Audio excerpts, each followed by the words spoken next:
నమస్కారం. సిక్కోల హృదయ స్పందనకి స్వాగతం. నేను మీ సంతోష్. ముందుగా ఈనాటి వార్తల్లోని వివరాలు ఇలా ఉన్నాయి. ఆసుపత్రికి వచ్చిన రోగులకు చిత్తశుద్ధితో వైద్య చికిత్సలు అందించి సంతృప్త స్థాయి పెంచాలని జిల్లా కలెక్టర్ స్వప్నదానికర్ పొన్కర్ వైద్యులకు ఆదేశించారు. స్థానిక వైద్య విధాన పరిషత్ ఏరియా ఆసుపత్రిని జిల్లా కలెక్టర్ శాసనసభ్యులు బొగ్గు రమణమూర్తితో కలిసి ఆకస్మికంగా సందర్శించారు. ఆసుపత్రికి వచ్చిన రోగుల వివరాలను ఎలక్ట్రానిక్ హెల్త్ రికార్డులో నమోదు వివరాలను తనిఖీ చేశారు.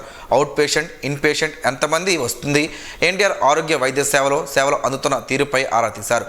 ఎముకలు, ఆప్థమాలజీ కేసుల శస్త్రచికిత్సలు జరగకపోవడానికి గల కారణమేంటని జిల్లా ఆసుపత్రుల సమన్వయ అధికారి కళ్యాణ్ బాబును కలెక్టర్ ప్రశ్నించగా, ఆపరేషన్ థియేటర్ సౌకర్యం లేక శస్త్రచికిత్సలు నిర్వహించలేకపోతున్నామని తెలిపారు.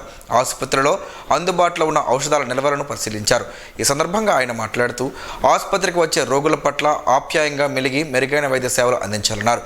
ఎన్టీఆర్ వైద్య సేవ పేదల సాధికారతకు ప్రత్యేక దృష్టి సాధించాలన్నారు. సమయపాలన పాటించి వైద్య సిబ్బంది రోగులకు అందుబాటులో ఉండాలని, వైద్య సేవలో నిర్లక్ష్యం వహిస్తే ఉపేక్షించేది లేదని హెచ్చరించారు. ఆసుపత్రి పరిసరాలు పరిశుభ్రంగా ఉండాలన్నారు.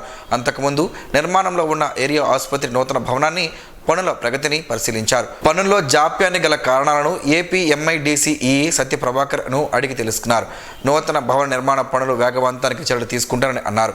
ఈ కార్యక్రమంలో శాసనసభ్యులు బొగ్గు రమణమూర్తి, జిల్లా joint collector Farman Ahmed Khan, training collector, సహాయ కలెక్టర్ డి పృథ్వీరాజ్ కుమార్, ఆసుపత్రి superintendent doctor Srinu, CSR MO doctor Arun Kumar, ఆసుపత్రి ఏఓ ఏపీవి రమణమూర్తి, వైద్యులు బి రమణరావు, ఆర్ భార్గవ్, రమేష్ తదితరులు పాల్గొన్నారు. మాజీ సైనికులు జాయింట్ యాక్షన్ కమిటీ ఆధ్వర్యాన ఈరోజు స్థానిక ఆర్ట్స్ కళాశాల మైదానంలో మెగా రక్తదాన శిబిరాన్ని నిర్వహించారు. ఈ కార్యక్రమంలో స్థానిక ఎమ్మెల్యే గుండు శంకర్, హెచ్ఎర్ల ఎమ్మెల్యే ఎన్ ఈశ్వరరావు, అలాగే ఆమదాల వలస ఎమ్మెల్యే సతీమణి కోన ప్రమీలాలు ముఖ్య అతిథులుగా పాల్గొన్నారు. ఈ సందర్భంగా ఏర్పాటు చేసిన సమావేశంలో ఎమ్మెల్యే శంకర్ మాట్లాడారు. మాజీ సైనికులకు తమ ప్రభుత్వం అండగా నిలుస్తుందని, తన వంతు సహకారం కూడా అందిస్తానని తెలిపారు. ఆ రోజు మనకి ఆ విజయం లేకపోతే ఎంతో మనం నష్టపోయే వాళ్ళం. వారికి స్మరించుకుంటూ దాని స్ఫూర్తి భావితరాలకి ఇక్కడ అందించాలి, ప్రజలందరికీ నిత్యం అది తెలియాలనే ఉద్దేశంతో శ్రీకాకుళం మాజీ సైనిక ఉద్యోగులందరూ కూడా కలిపి ఈ కార్యక్రమం చేపట్టడం చాలా ఆనందదాయకం. ఇలాంటి మరిన్ని ఈ సందర్భంగా ఇక్కడ బ్లడ్ డొనేషన్ క్యాంప్ కూడా వాళ్ళు పెట్టడం జరిగింది. అయితే ఈరోజు ఈ శ్రీకాకుళం పట్టణంలో కార్గిల్ పార్క్ అనే పేరుతో ఇక్కడ జవాన్ పార్క్ అని పెట్టి ఇక్కడ ఒక పెద్ద ఎత్తున సిఎస్ఆర్ ఫండ్స్తో హెచ్ఎల్ ఎమ్మెల్యే ఈశ్వరరావు మాట్లాడుతూ, సైనికులను గౌరవించడం అంటే దేశాన్ని గౌరవించడమేనని, సామాన్య పౌరుడు సైతం మాజీ సైనికుల సంక్షేమానికి సహకారం అందించాలని కోరారు. వాళ్ళు ఎప్పుడు మన మీద యుద్ధానికి రావడం, కశ్మీర్ని ఆక్రమించుకోవడానికి ప్రయత్నం చేయడం, మనం మళ్ళీ వాళ్ళతో యుద్ధం చేయడం, స్వతంత్రం వచ్చిందని పేరే సంతోషం లేదు మనకి. పాకిస్తాన్తో యుద్ధం చేసుకునే సరే సరిపోయింది మనకి. అలాగే 1999లో వారు పూర్తిగా పాకిస్తాన్లో మన కశ్మీర్లో పూర్తిగా ఆక్రమించారు. పాకిస్తాన్ సైనికులు కానివ్వండి, వాళ్ళ ఉగ్రవాద సంస్థలు కానివ్వండి, వాళ్ళ ఉగ్రవాదులతో సహకారంతో పాకిస్తాన్ సైన్యానికి, పాకిస్తాన్ ఉగ్రవాదులకి తేడా లేదు, వాళ్ళంతా ఒకటే. అటువంటి ఇద్దరు కలిపి వచ్చి కశ్మీర్లో చొరబడిపోతే వాళ్ళందరినీ కూడా వెంట పారద్రోలి సుమారు 1999 మేలో వారు ఎంటర్ అయితే జూలై 26 వరకు కూడా వారితో తీవ్రమైన యుద్ధం చేసి వాళ్ళందరినీ కూడా ఎవరిని ఒక్కరిని ఉంచకుండా అందరినీ కూడా వెళ్ళగొట్టి మళ్ళీ హిమాలయ శిఖరాల వరకు మళ్ళీ చేరుకొని మళ్ళీ మన ఎంతోమంది సైనికులు వాళ్ళ ప్రాణాలను అర్పించారు. సైనికులు, సైనిక అధికారులు ప్రాణాలు అర్పించి మళ్ళీ మన త్రివర్ణ పతాకాన్ని హిమాలయాల మీద ఎగరవేశారు. అటువంటి రోజున ఇదొక విజయోత్సవం మాత్రమే కాదు, అంతమంది ప్రాణాలు అర్పించినటువంటి వీర జవాన్ల యొక్క ఈ నివాళులు అర్పించుకునే అవకాశాన్ని ఈ రోజున మనం భారతీయులుగా, దేశభక్తి అంటే మన దేశానికి అందరికీ దేశభక్తి ఉంటుంది. దేశభక్తి లేనివాడు ఎవడో ఉండడు. చిన్నప్పటి నుంచి చదువుతూనే ఉన్నాం, 1వ తరగతిలో జాయిన్ కానీ భారతదేశం నా మాతృభూమి, భారతీయులందరూ నా సహోదరులు, నా దేశ సౌభాతృత్వాన్ని కాపాడుతాను అని ప్రతిజ్ఞ చేస్తూనే ఉన్నాం. కానీ దాన్ని అమలు చేసేది ఎవరు? ఈ సందర్భంగా ముఖ్య అతిథులను మాజీ సైనికుల ప్రతినిధులు సాల్వా కప్పి ఘనంగా సత్కరించారు. అనంతరం వారు రక్తదాన శిబిరాన్ని తిలకించి రక్తదాతలను అభినందించి ప్రోత్సహించారు. ఈ కార్యక్రమంలో మాజీ సైనికులు, ఎన్సీసీ సభ్యులు, విద్యార్థులు, ప్రజాప్రతినిధులు, అధికారులు, సామాజిక కార్యకర్తలు పెద్ద సంఖ్యలో పాల్గొన్నారు. షాపింగ్ మాల్స్ లో బ్రీతింగ్ బాల్కనీలు ఏర్పాటు చేసుకుంటే అగ్ని ప్రమాదాలు సంభవించే సమయంలో ప్రాణాపాయం నుంచి సురక్షితంగా బయటపడవచ్చునని రాష్ట్ర విపత్తు స్పందన అగ్నిమాపక సేవల శాఖ డైరెక్టర్ జనరల్ మాదిరెడ్డి ప్రతాప్ సూచించారు. గత జూన్ 25న సౌత్ ఇండియా షాపింగ్ మాల్లో జరిగిన అగ్ని ప్రమాదం అనంతరం రెనోవేట్ చేసిన భవనాన్ని పరిశీలించడానికి విచ్చేసిన డీజీ అదే షాపింగ్ మాల్లో పాత్రికేయుల సమావేశాన్ని శనివారం నిర్వహించారు. పాత్రికేయుల సమావేశంలో డీజీ మాట్లాడుతూ సంభవించిన వెంటనే అగ్నిమాపక సిబ్బంది 6 గంటల పాటు తీవ్ర ప్రయత్నం చేసి శ్రమించి మంటలను అదుపులోకి తీసుకువచ్చారని తెలిపారు. అయితే షాపింగ్ మాల్స్ అన్ని కాంక్రీట్ బాక్సులుగా నిర్వహిస్తున్నందున ప్రమాదాలు జరిగే అవకాశం ఉందని, అగ్ని ప్రమాదాల సమయంలో తీవ్ర పొగ ధాటికి ప్రాణాపాయం సంభవించే అవకాశం ఉందన్నారు. ఆ రోజు జరిగిన అగ్ని ప్రమాదంలో షాపింగ్ మాల్ సిబ్బంది తీవ్ర ఆవేదన వెలబుచ్చారని తెలిపారు.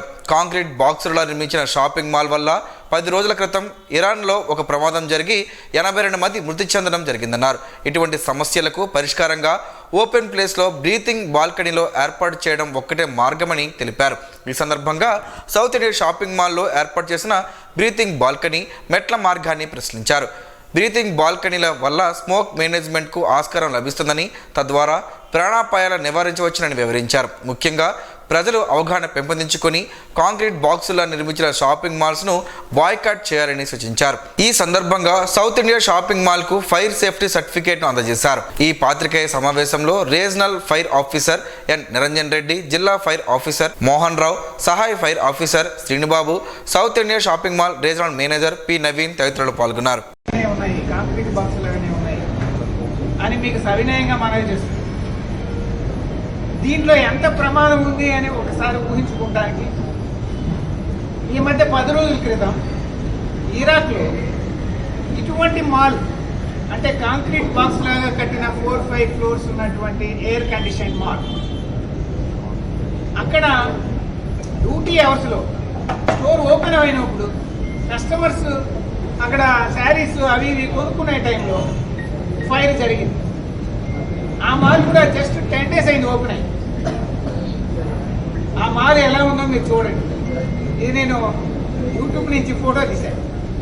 ఇప్పుడు కూడా ఈ ఫోటోలు యూట్యూబ్లో ఉన్నాయి, వీడియోలు కూడా ఉన్నాయి, మీరు గమనించవచ్చు. 10 రోజుల క్రితం జరిగినటువంటి యాక్సిడెంట్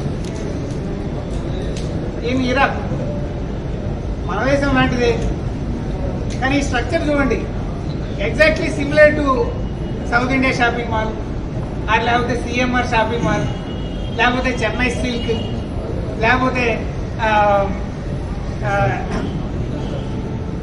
ఇంకా ఉన్నాయి కదా చందన బ్రదర్స్, బొమ్మన బ్రదర్స్, అట్లా ఎన్నో రకాల షాపింగ్ మాల్స్ మనం చూస్తాం. అవి వాటిలోనే ఇది కూడా ఉంది. నిర్దేశిత లక్ష్యాలను సమిష్టి కృషితో పూర్తి చేసి నియోజక అభివృద్ధి దిశగా పయనించాలని జిల్లా కలెక్టర్ స్వప్నందన్ కర్పణకర్ అధికారులను ఆదేశించారు. మండల పరిషత్ కార్యాలయంలో వివిధ శాఖలతో నియోజకవర్గ పురోగతిపై స్థానిక శాసనసభ్యులు బొగ్గున అమ్మనమూర్తితో కలిసి శనివారం సంయుక్త సమావేశాన్ని నిర్వహించారు. ఈ సందర్భంగా ఆయన శాఖల వారీగా లక్ష్యాలను, ప్రగతిని అడిగి తెలుసుకున్నారు.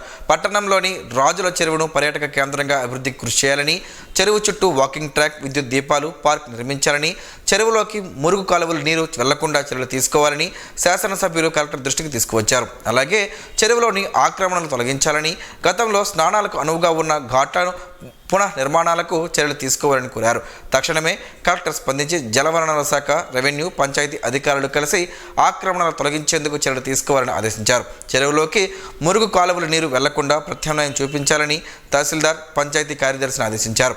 పట్టణంలోని మినీ స్టేడియం నిర్మాణంపై ప్రశ్నించగా వుడెన్ ఫ్లోరింగ్, లైటింగ్ పనులు పెండింగ్లో ఉన్నాయని సంబంధిత అధికారులు కలెక్టర్ దృష్టికి తీసుకురాగా షాఫ్ చైర్మన్తో మాట్లాడి పనులు పూర్తికి చర్యలు తీసుకుంటారని తెలిపారు.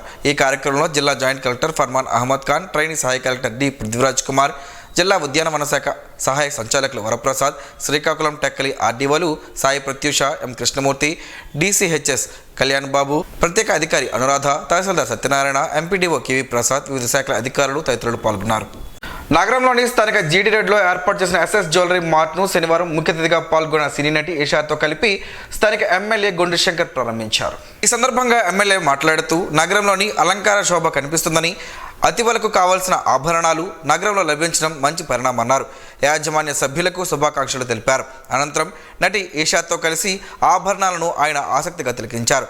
కార్యక్రమంలో పాతపట్నం ఎమ్మెల్యే మామిడి గోవిందరావు, మాజీ ఎమ్మెల్యే గుణ లక్ష్మీదేవి, మున్సిపల్ మాజీ చైర్పర్సన్ ఎంఈ పద్మావతి, మెండ దాసనాయుడు, అంపోలు మూర్తి, అందవరపు సూరిబాబు, ఓన నాగరాజు, సుంకరి కృష్ణ, పాండ్రకి శంకర్, లోకనాథం, పైడి శెట్టి జయంతి, సంతోష్, రాజారావు తదితరులు పాల్గొన్నారు.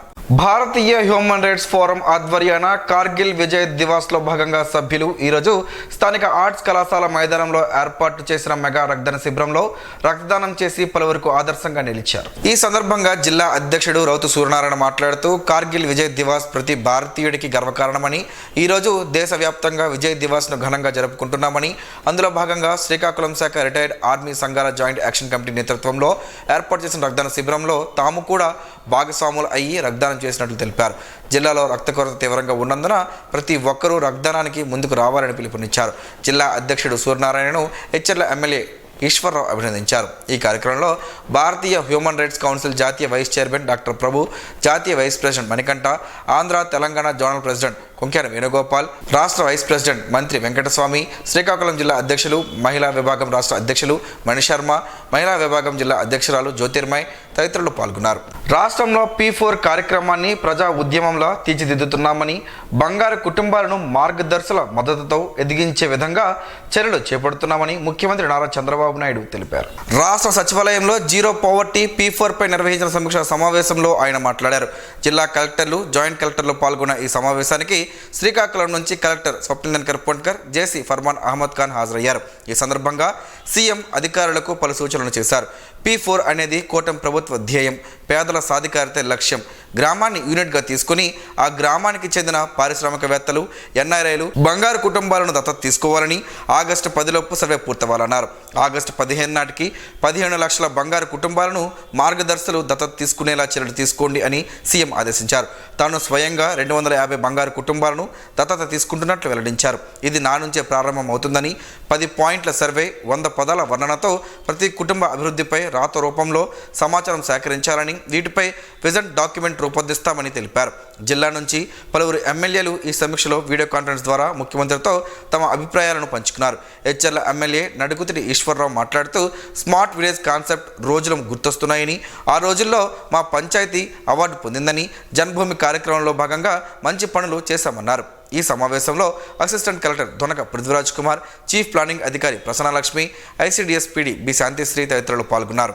ఈ నెల 27వ తేదీ నుంచి ప్రారంభం కానున్న Andhra Pradesh public service commission department పరీక్షల నిర్వహణకు అన్ని ఏర్పాట్లు పూర్తయ్యాయని జిల్లా రెవెన్యూ అధికారి ఎం వెంకటేశ్వరరావు తెలిపారు.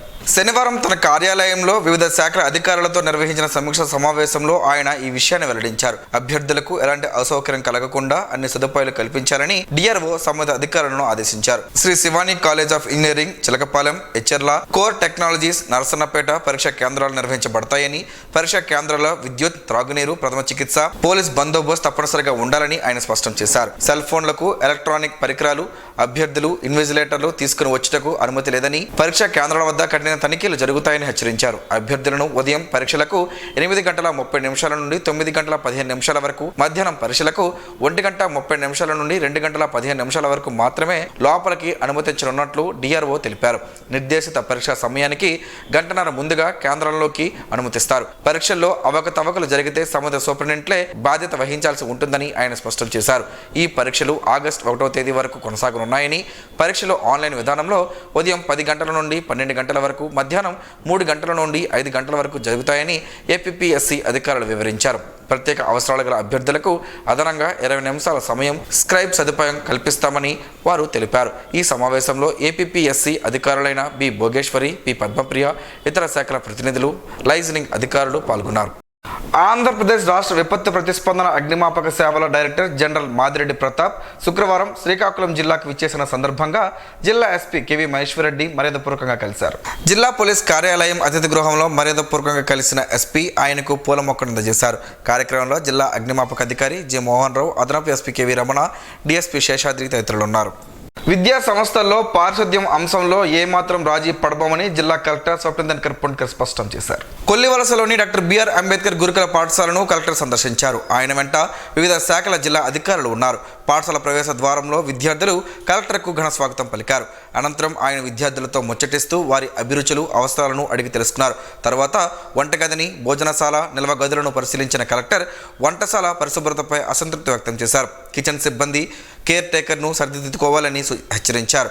గుడ్ల పరిమాణం, మెస్ రికార్డులు, నిత్యావసర సరుకుల నిల్వలు నిర్వహణకు తనిఖీ చేశారు. అన్ని రికార్డులు సక్రమంగా ఉండాలని, పరిశుభ్రత పాటించాల్సిందేనని స్పష్టం చేశారు. పర్యటన చివరలో మొక్కలు నాటి హరితహారంలో పాలు పంచుకున్నారు. విద్యా సంస్థ నిర్వహణ పట్ల సంతృప్తి వ్యక్తం చేశారు. అనంతరం బీసీ వసతి గృహాలు, మోడల్ స్కూల్స్, కస్తూరిబా గాంధీ బాలిక విద్యాలయాల ప్రిన్సిపాల్తో సమీక్ష నిర్వహించారు. సీజనల్ వ్యాధుల నివారణ, ప్రతి శుక్రవారం డ్రై డే, వారానికి ఒకసారి నీటి నమూనాలు పరీక్షించాలన్న అంశాలపై ఆదేశాలు జారీ చేశారు. పెండింగ్లో ఉన్న నిర్మాణ పనులను త్వరితగా పూర్తి చేయాలని సూచించారు. అలాగే కొల్లివలస పాఠశాల కోసం 2.5 లక్షలు మంజూరు చేస్తారని హామీ ఇచ్చారు. ఈ నిధులను విద్యుత్ మరమ్మతులు, దోమల నివారణ వలలు ఏర్పాటు కోసం వినియోగించుకోవాలని సూచించారు. ఇటీవల జరిగిన సాధారణ బదిలీలో భాగంగా శుక్రవారం టెక్కలి పోలీస్ సబ్ డివిజన్లో డీఎస్పీగా బాధ్యతలు చేపట్టిన డి లక్ష్మణరావు శనివారం జిల్లా పోలీస్ కార్యాలయంలో జిల్లా ఎస్పీ కేవి మహేశ్వరరెడ్డిని మర్యాదపూర్వకంగా కలిశారు. ఈ సందర్భంగా డీఎస్పీ ఎస్పీకి పూలమొక్కను అందజేశారు. ఈ సందర్భంగా టెక్కలి సబ్ డివిజన్ పరిధిలోని ప్రజా ఫిర్యాదుల పరిష్కారం, మహిళా భద్రతకు ప్రాధాన్యత ఇస్తూ శాంతి భద్రతల పరిరక్షణ, గంజాయి, మాదక ద్రవ్యాల అరికట్టేందుకు తీసుకోవాల్సిన చర్యలు, చట్ట వ్యతిరేక కార్యకలాపాల నియంత్రణ, శక్తి యాప్, సైబర్ నేరాలపై అవగాహన తదితర అంశాలపై డీఎస్పీలకు జిల్లా ఎస్పీ దిశానిర్దేశం చేశారు. Indian red cross society Srikakulam జిల్లా శాఖ ఆధ్వర్యంలో శుక్రవారం రక్తదాన శిబిరం నిర్వహించారు. పైడి భీమవరంలోని డాక్టర్ రెడ్డిస్ ల్యాబొరేటరీ సహకారంతో నిర్వహించిన ఈ క్యాంపులో మొత్తం 130 యూనిట్ల రక్తం సేకరించారు. మరొక కార్యక్రమంలో భాగంగా అరస్విల్లోని సర్వాణి విద్యాలయంలో జూనియర్ రెడ్ క్రాస్ వాలంటీర్లకు బేసిక్ లైఫ్ సపోర్ట్, సిపిఆర్ అవగాహన, విపత్తుల నిర్వహణపై శిక్షణ అందించారు. గార మండలం గార సాలిహొండం పంచాయతీలో వైకాపా నాయకులు బాబు షూరిటీ మోసం గ్యారంటీ కార్యక్రమాన్ని మండల కమిటీ ఆధ్వర్యంలో శనివారం నిర్వహించారు. ఈ ప్రభుత్వం హయాంలో హామీలను ఇవ్వకుండా ప్రజలకు ఏ విధంగా మోసం చేసిందో తెలియజేస్తూ ప్రజలను అప్రమత్తం చేస్తూ ఇప్పుడు వచ్చే పాలకులకు హామీలపై నిలదీయాలని కోరారు. హామీలు ఇస్తామని చెప్పి మోసం చేసిన ప్రభుత్వ తీరును విమర్శించారు. గత వైసీపీ ప్రభుత్వం ఇచ్చిన హామీలను ప్రజలకు ఏ విధంగా అందించారో తెలియజేశారు. భవిష్యత్తులో మోసం చేసే ప్రభుత్వానికి బుద్ధి చెప్పాలని కోరారు. కార్యక్రమంలో గారమండల నాయకులు, కార్యకర్తలు, అభిమానులు పెద్ద సంఖ్యలో పాల్గొన్నారు. వాయు కాలుష్యంతో నిత్యం సతమతమయ్యే ఢిల్లీ స్వచ్ఛంగా మారింది. చాలా కాలం తర్వాత గాలి నాణ్యత మెరుగుపడి జూలై 23వ తేదీన ఆ సిటీలో AQI 67గా రికార్డ్ అయ్యింది. ఇటీవల కురిసిన వర్షాలు, గాలుల వల్ల ఢిల్లీలో ఆకాశం నిర్మలంగా, గాలి స్వచ్ఛంగా మారింది. వాయు నాణ్యత సంతృప్తికర కేటగిరీలో నమోదైంది. ఢిల్లీలో ఈ కేటగిరీలో ఎయిర్ క్వాలిటీ చూపించడం చాలా అరుదైన విషయం. కేంద్ర కాలుష్య నియంత్రణ బోర్డు ప్రకారం 67 AQI నమోదవ్వడం విశేషం. సిపిసిబి డేటా ప్రకారం ఢిల్లీలో జూలై 23వ తేదీన ఎయిర్ క్వాలిటీ ఇండెక్స్ 67గా ఉంది. జూలైలో ఇదే క్లీనెస్ట్ డేగా రికార్డు అయింది. 51 నుంచి 100 మధ్యలో AQI లెవెల్స్ ఉంటే దీన్ని సంతృప్తికరంగా పేర్కొంటారు. దీనివల్ల వాయు సంబంధిత రుగ్మతలు ఉండవని, సాధారణ ప్రజల ఆరోగ్య పరిస్థితి బాగుంటుందని భావిస్తున్నారు. జూలై 22వ తేదీన ఢిల్లీలో వాయు నాణ్యత 103గా ఉంది. ఇది మోడరేట్ కేటగిరీలోకి వస్తుంది. జూలై 24వ తేదీన AQI సంతృప్తికరంగా ఉంది. ఆ రోజు మొత్తం సాటిస్ఫాక్టరీ రేంజ్లో ఉంది. ఉదయం 9 నుంచి రాత్రి 7 వరకు AQI 76 నుంచి 92 మధ్య ఉంది. ఇక జూలై 25వ తేదీన AQI 128 నుంచి 136 మధ్య రికార్డ్ అయింది. దీన్ని మోడరేట్ కేటగిరీగా భావిస్తారు. గసగసాల వలన పలు ఆరోగ్య ప్రయోజనాలు ఉన్నాయని ఆయుర్వేద నిపుణులు చెబుతున్నారు. ఆ వివరాలేంటో ఈరోజు ప్రసారమయ్యే ఆరోగ్యమే మహాభాగ్యంలో తెలుసుకుందాం.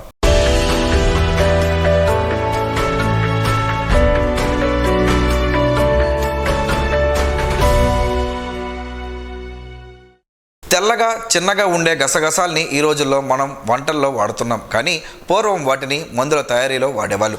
మిగతా సుగంధ ద్రవ్యాలలాగే గసగసాలు కూడా చాలా ముఖ్యమైనవి. వాటితో కలిగే ప్రయోజనాలు తెలియక చాలామంది మిగతా మసాలా ఐటమ్స్ కొనుక్కుంటారు, కానీ గసగసాలను కొనేందుకు అంతగా ఇష్టపడరు. ఇప్పుడు అవి కొనకపోతే కూర టేస్ట్ మారిపోతుందా అని అనుకుంటారు. అయితే గసగసాలు కూరలకు ఎంతో టేస్ట్ ఇస్తాయి. కుర్మా లాంటి వాటిలో గసగసాలని వేయడం ద్వారా ప్రత్యేక రుచి, కమ్మదనం వస్తుంది. ఈ రోజుల్లో ప్రతిదీ పొడుల రూపంలో వచ్చేస్తున్న చిన్నగా ఉండే గసగసాలు మాత్రం పొడిలా కాకుండా అవి ఎలా ఉన్నాయో అలాగే ప్యాకింగ్లో దొరుకుతున్నాయి. మరి గసగసాలతో కలిగే ఆరోగ్య ప్రయోజనాలు తెలుసుకుందాం. కిడ్నీలో రాళ్ళు ఏర్పడకుండా చేసే శక్తి గసగసాలకు ఉంది. వీటిలో ఉండే ఆక్సలేట్లు కాల్షియంను గ్రహించి రాళ్ళు ఏర్పడకుండా చేస్తాయి, మలబద్ధకాన్ని తగ్గిస్తాయి. గసగసాల్లో ఫైబర్ ఎక్కువ. ఇది పేగులు బాగా కదిలేలా చేస్తుంది, తద్వారా మలబద్ధకాన్ని తగ్గిస్తుంది. నిద్రకు మేలు కొంతమందికి సరిగ్గా నిద్ర పెట్టదు. అలాంటి వారు గసగసాలు తీసుకోవాలి. రోజు పడుకునే ముందు వేడి పాలలో గసగసాల పేస్ట్ను కొద్దిగా కలిపి తాగితే చాలు, చక్కటి నిద్ర వచ్చేస్తుంది. శ్వాస సమస్యలకు చెక్ పెడుతుంది. గసగసాలు ఎక్స్పోకోట్రైట్ సిమిల్సెంట్ గుణాలు కలిగి ఉన్నాయి. అందువల్ల ఇవి శ్వాస సంబంధ సమస్యలను తగ్గిస్తాయి. దగ్గు, ఆస్తమా వంటివి తగ్గుతాయి. గసగసాలు చలవ చేస్తాయి. శరీరంలో వేడి ఎక్కువగా ఉంటే గసగసాలు వాడచ్చు. కడుపులో మంట, ఎసిడిటీ ఉన్నవారు గసగసాలని వాడితే పేగులలో అల్సర్లు, పుండ్లు వంటివి తగ్గుతాయి. గసగసాలతో ఈ ప్రయోజనాలు ఉన్నాయి కదా అని వీటిని మరీ ఎక్కువ వాడడం మాత్రం మంచిది కాదు. గసగసాలు ఎక్కువగా తింటే మగవారిలో స్పెర్మ్ కౌంట్ తగ్గిపోతుంది, లైంగిక సామర్థ్యం దెబ్బతింటుందని ఆయుర్వేద నిపుణులు చెబుతున్నారు.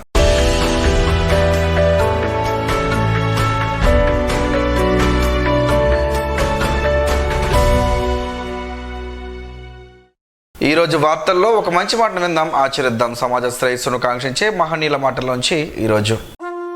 జీవనం గమనం గమ్యం.